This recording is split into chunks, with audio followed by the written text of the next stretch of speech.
अस्सलाम वालेकुम। Today will discuss what is a centraliser. यानी आज के लेक्चर में हम डिस्कस कर रहे हैं कि हमारे पास सेंट्रलाइजर ऑफ अ ग्रुप जी क्या होता है।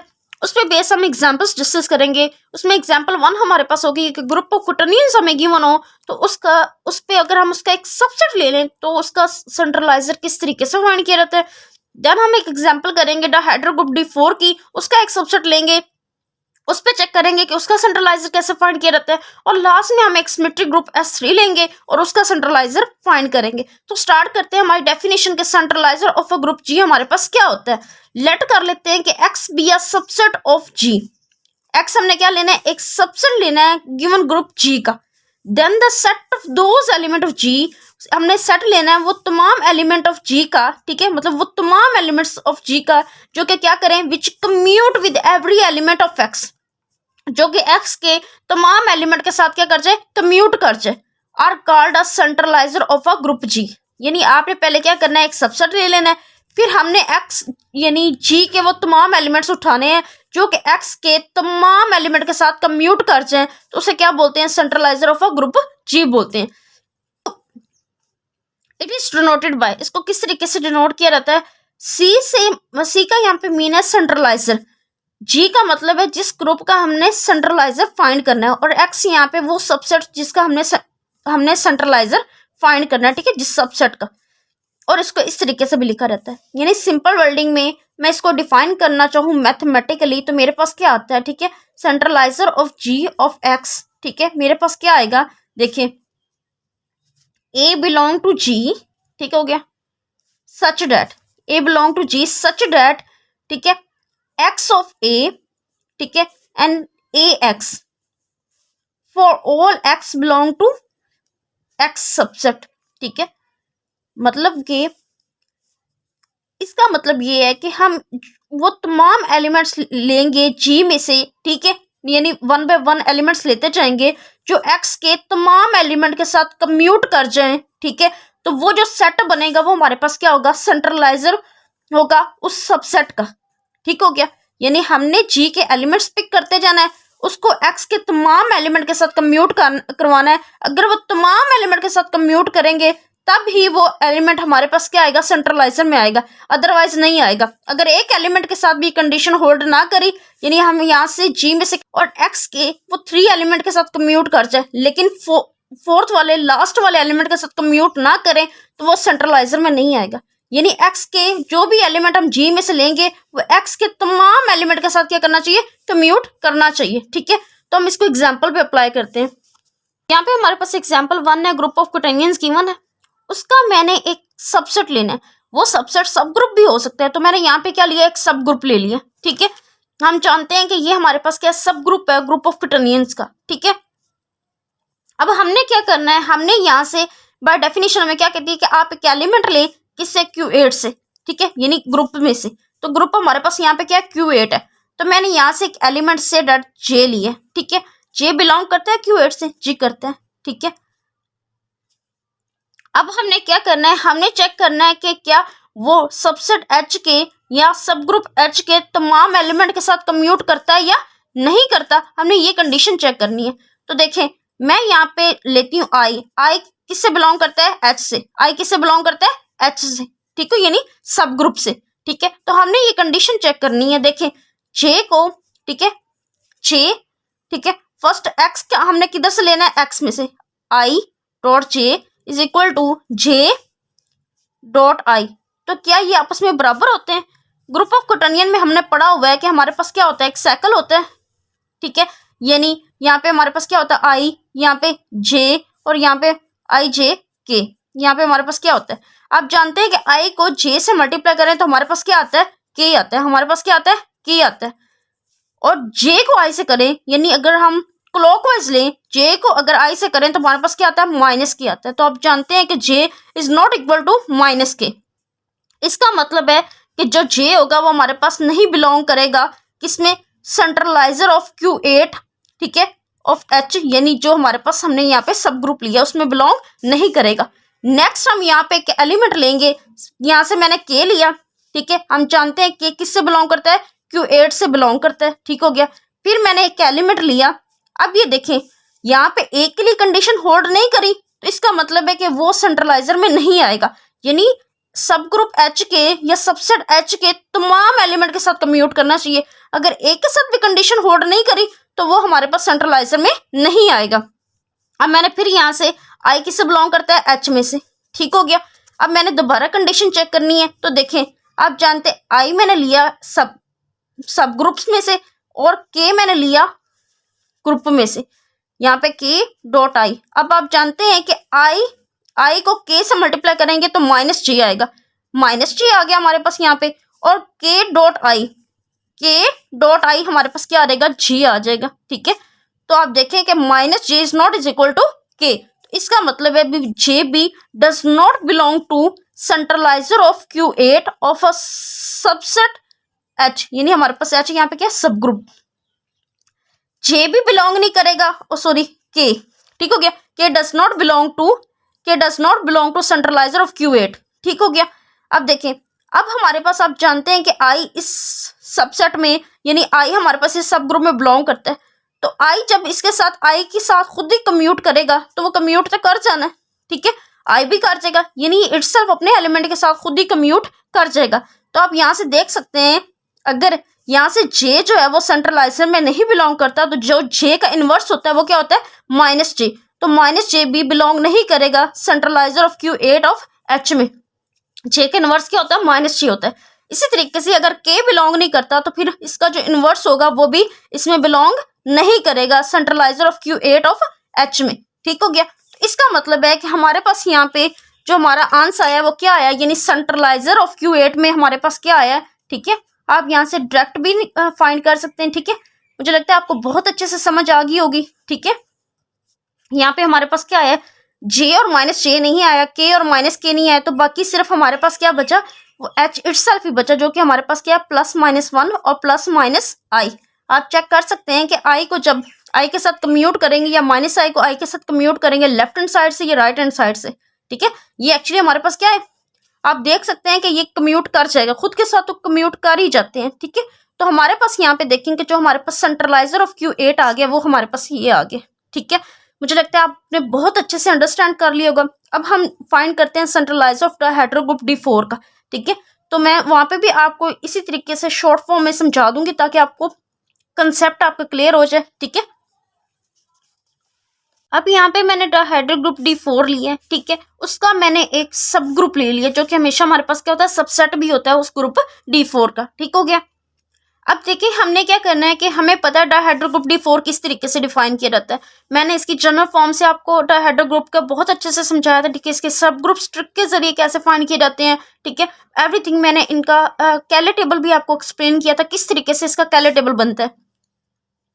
मैंने आपको बताया था कि हमारे पास जो बी ए होता है, ठीक है, वो हमारे पास किसके इक्वल होता है, n-1 बी के इक्वल होता है। n यहाँ पे हमारे पास कितना है, 4 है, तो यहाँ पे बी ए हमारे पास क्या आ जाएगा, A3B आ रहेगा, यानी 4-1 विच इज इक्वल टू 3। या फिर हम इसको एक तो ये वे है कि हम इसको इस तरीके से भी लिख लेते हैं, एक ये वे है कि आप ए बी और बी n-1 करके लिख लें, ठीक है, तब भी ठीक होगा। अब ए बी तो या फिर बी हमारे पास क्या आ जाएगा, A3 के इक्वल आ जाएगा, बी A3 के, ठीक हो गया। यानी ये इनसाइड हमारे पास क्या होते हैं, सेम होते हैं, ठीक है। ये इसकी जनरल फॉर्म में मैंने आपको बहुत अच्छे से एक्सप्लेन किया था, ठीक है। तो हम आगे चलते हैं। अब हमने फाइंड करना है यहाँ पे क्या, हमने सेंट्रलाइजर फाइंड करना है, ठीक है। सेंट्रलाइजर फाइंड करना है। सेंट्रलाइजर के लिए आप जानते हैं कि हमारे पास अगर यहाँ से अगर ए हम इसमें से बिलोंग करता है और ए इसमें भी बिलोंग करता है तो हम ए को ए के साथ कम्यूट करवाएंगे तो वो तो कर जाएगा, यानी ये एलिमेंट्स तो सेंट्रलाइजर में बिलोंग करेंगे। अब हमने चेक करना है क्या ये एलिमेंट्स सेंट्रलाइजर में आते हैं या नहीं आते, ठीक है। तो हमने क्या करना है कि हम बी जो है वो बिलोंग करता है D4 में से, जी करता है। यहाँ से आप एक एलिमेंट ले, ए बिलोंग करता है सबसेट या फिर सब ग्रुप एच में, जी करता है। अब हमने क्या करना है, देखें हमने बाय डेफिनेशन बी को किससे कम्यूट करवाना है, ए को बी के साथ और बी को ए के साथ, ठीक है, हम बाय डेफिनेशन। अब आप जानते हैं कि ए बी और बी ए किसके इक्वल होता है, बी ए मैंने अभी आपको बताया हमारे पास किसके इक्वल होता है, A3B के।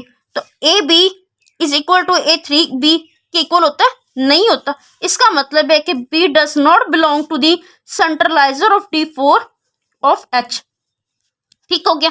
अब इसी तरीके से आप चेक कर सकते हैं क्या ए बी अब मैंने क्या लिया, ए बी, ठीक है। अब 1 बाय 1 आप चेक कर सकते हैं, ठीक है। D4 में बिलोंग करता है, जी करता है। फिर आप एक एलिमेंट ले, एक भी एलिमेंट के साथ कंडीशन होल्ड ना करे तो वो सेंट्रलाइजर में कभी नहीं आता, तमाम एलिमेंट के साथ करना चाहिए। अगर एक के साथ होल्ड नहीं करता तो बाकी चेक करने की जरूरत ही नहीं है हमें। हाँ, यहाँ से ए बिलोंग करता है एच में, जी करता है, ठीक हो गया। अब हमने चेक करना है, ठीक है। हम कम्यूट करवाते हैं, पहले ए को ए बी के साथ करवाते हैं और फिर यहाँ पे ए बी को ए के साथ, ठीक हो गया।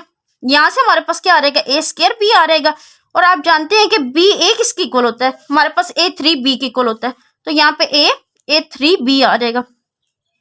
अब A4 किसके इक्वल होता है, आइडेंटिटी के इक्वल होता है, B आ रहेगा यहाँ पे, और यहाँ पे A स्क्वायर B आ जाएगा, ठीक हो गया। आप जानते हैं कि इक्वल नहीं होता। इस तरीके से आप देख सकते हैं कि AB does not belong to the centraliser of D4H, ठीक हो गया। इसी तरीके से आप नेक्स्ट भी चेक कर सकते हैं, ठीक है। आप देखेंगे कि हमारे पास यहाँ पे A स्क्वायर B वो भी बिलोंग नहीं करेगा सेंट्रलाइजर ऑफ D4 ऑफ H में, ठीक है। वो भी आप चेक कर सकते, देखिए आप एक एलिमेंट ले, ठीक है, उसको A स्क्वायर B और इसी तरीके से A स्क्वायर B को A के साथ करके देखें तो आप देखेंगे कि ये left hand side right hand side के इक्वल नहीं आएगी। देखिए A3B, ठीक हो गया। और A भी हमारे पास किसके इक्वल होता है, हमारे पास A3B के इक्वल होता है, हम जानते हैं। तो यहाँ पे A5 आ जाएगा और A5B आ जाएगा और A4 आइडेंटिटी के इक्वल होता है, तो यहाँ पे AB और A3B आ जाएगा, तो ये इक्वल नहीं होते। इसी तरीके से आप देख सकते हैं कि A3B भी does not belong to this centraliser of D4 of H, ठीक है। तो हम यहाँ से देख सकते हैं कि हमारे पास जो सेंट्रलाइजर ऑफ D4 आया वो क्या आया, ये तमाम एलिमेंट्स यानी रिफ्लेक्शन सारी हमारे पास जो है वो नहीं आती, ठीक है, सेंट्रलाइजर में। तो हमारे पास जो सेंट्रलाइजर ऑफ D4 ऑफ H हमारे पास आएगा वो क्या आएगा, H इटसेल्फ ही आ जाएगा, क्योंकि H इटसेल्फ हमारे पास क्या है, एक सब ग्रुप है, ठीक है। तो वो हमारे पास इटसेल्फ ही आ जाएगा, ठीक है। तो हमारे पास ये सेंट्रलाइजर आ चुके हैं, ठीक है। अब लास्ट में हम चेक कर लेते हैं कि अगर हमारे पास सिमेट्रिक ग्रुप S3 गिवन हो तो उसका सेंट्रलाइजर किस तरीके से फाइंड किया जाता है, कि अगर हम उसका एक सब ग्रुप लें। अब मैंने यहाँ पे क्या लिया, सिमेट्रिक ग्रुप S3 लिया, ठीक है, और यहाँ से मैंने इसका एक सबसेट ले लिया, ठीक है। अब देखिए ये सबसेट हमारे पास सब ग्रुप भी है, ठीक है। अब यहाँ पे आप देखें कि हमने यहाँ पे S3 है, ठीक है। अब S3 में हमने एक एलिमेंट लिया जो कि 1-3 है, ठीक है। 1-3 बिलोंग करता है S3 में, जी करता है। फिर आप एक एलिमेंट लें 1-2 लें और वो किससे बिलोंग करता है, H में से, यानी H सब ग्रुप में से। अब आप इसको कम्यूट करवाएं 1-3 को, यानी 1-2 को आप 1-3 से और 1-3 को 1-2 के साथ कम्यूट करें, क्या left hand side right hand side के इक्वल आती है, तो हमने ये चेक करना है, ठीक है। देखिए अब यहाँ पे देखें कि हमने इनका प्रोडक्ट किस तरीके से करना है, ठीक है। तो मैंने प्रीवियस लेक्चर यानी सिमेट्रिक ग्रुप ऑफ S3 का जब कैले टेबल बनाया था तो वहां पे मैंने आपको पूरा कैले टेबल बनाना सिखाया था, तो अब मैं लिंक डिस्क्रिप्शन बॉक्स में दे दूंगी, आप पहले वो लेक्चर देख लें कि प्रोडक्ट किस तरीके से लिया रहता है। यहाँ पे भी मैं थोड़ा सा समझा देती हूँ, ठीक है, कि प्रोडक्ट किस तरीके से लिया रहता है। देखें यहाँ पे 1 goes to, यहाँ पे 1 लिख ले, 1 goes to 2 एंड 2 यहाँ पे नहीं है, इसका मतलब है 2 खुद पे जा रहा है, यहाँ पे 2 लिखते। अब 2 पे खत्म किया है तो 2 देखें यहाँ पे किस पे जा रहा है, 1 पे जा रहा है। अब 2 यहाँ पे देखिए किस पे जा रहा है, 1 पे जा रहा है, और 1 यहाँ पे किस पे जा रहा है, 3 पे जा रहा है। 3 साइकिल में यहाँ पे लिखना और यहाँ से शुरू करना है। 3 यहाँ पे किस पे जा रहा है, खुद पे जा रहा है, और 3 यहाँ पे किस पे जा रहा है, 1 पे जा रहा है। तो देखिए 3 1 पे जा रहा है, साइकिल क्लोज हो जाएगा। इसी तरीके से यहाँ पे देखें 1 goes 3 एंड 3 यहाँ पे नहीं, इसका मतलब है 3 किस पे जा रहा है, खुद पे जा रहा है। 3 यहाँ पे किस पे जा रहा है, 1 पे, और 1 यहाँ पे किस पे जा रहा है, 2 पे, और यहाँ पे 2 खुद पे जा रहा है और 2 यहाँ पे किस पे जा रहा है, 1 पे जा रहा है। देखिए हमारे पास ये साइकिल आ जाएगा, ठीक है। अब देखें क्या 1 2 3 इक्वल होता है 1 3 2 के, नहीं ना। तो इसका मतलब है कि जो 1 3 है वो does not belong to the centraliser of, ठीक है, S3 ऑफ H, ठीक हो गया, इसमें बिलोंग नहीं करता। इसी तरीके से आप चेक कर सकते हैं कि 2-3 बिलोंग करता है सेंट्रलाइजर ऑफ S3 में, ठीक है। अब यहाँ पे देखें कि हमारे पास 2 जो 3 है वो बिलोंग करता है S3 में, जी करता है, ठीक हो गया। यहाँ पे देखें 1-2 बिलोंग करता है सबसेट यानी सब ग्रुप H में, जी करता है, ठीक है। अब इनका हमने प्रोडक्ट करना है, ठीक है। तो 1-2 का प्रोडक्ट 2-3 के साथ और 2-3 का प्रोडक्ट हमने किसके साथ करना है, 2-3 का प्रोडक्ट हमने करना है 1-2 के साथ, ठीक है। तो देखें यहाँ पे 1 goes to 2 and 2 goes to 3 यहाँ पे लिखा, इधर से शुरू करना। 3 यहाँ पे नहीं, इसका मतलब है 3 goes to itself and 3 goes to 2, ठीक हो गया। 2 goes to 1 and 1 goes to itself, it's mean 2 goes to 1। यहाँ पे देखें कि यहाँ पे हमारे पास जो देखिए यहाँ पे 1 लिखे, 1 goes to itself and 1 goes to 2, 2 लिख दें, 2 goes to 3 and 3 goes to itself। और यहाँ पे देखिए 3 यहाँ पे 2 पे जा रहा है, 2 वापस 1 पे जा रहा है, इसलिए यहाँ पे साइकिल क्लोज हुआ है। ठीक है, तो आप देखें कि 1 3 2 इक्वल होता है 1 2 3 के, नहीं होता। इसका मतलब है कि हमारे पास जो 2 3 है, ठीक है, जो हमने इसका मतलब है जो 2 3 है वो does not belong to the centraliser of S3 of H। ठीक है, इसमें बिलोंग नहीं करता। इसी तरीके से आप देख सकते हैं कि 1 2 3 और 1 3 2 भी बिलोंग नहीं करेंगे। ठीक है, तो यहाँ पे आप देखेंगे यानी मैं अगर 1 3 2 जो कि हमारे पास S3 में बिलोंग करता है, इसको 1 2 के साथ प्रोडक्ट करूं और 1 3 2 का 1 2 के साथ प्रोडक्ट करूं तो हमारे पास ये इक्वल नहीं आएंगे। ठीक है, प्रोडक्ट समझने के लिए मैं लिंक डिस्क्रिप्शन बॉक्स में दे दूंगी, आप काइंडली पहले वो लेक्चर देख लें। ठीक है, मैंने वहां पे बहुत अच्छे से एक एक स्टेप करके एक्सप्लेन किया है। ठीक है, देखिए यहाँ पे 1 goes to 2 and 2 goes to 1, it's mean 1 खुद पे ही जा रहा है। अब देखिए यहाँ पे 2 goes to 1 and 1 goes to 3। ठीक हो गया, 3 खुद पे जा रहा है और 3 यहाँ पे नेक्स्ट किस पे जा रहा है, 2 पे जा रहा है, तो साइकिल क्लोज हो गया। इसी तरीके से 1 goes to 3 and 3 goes to itself, so 1 goes to 3, 3 goes to 2 and 2 goes to 1, so 3 goes to 1। देखिए 2 3 इक्वल होता है 1 3 के, नहीं होता। इसका मतलब है कि 1 3 2 does not belong to this centralizer of S3 of H।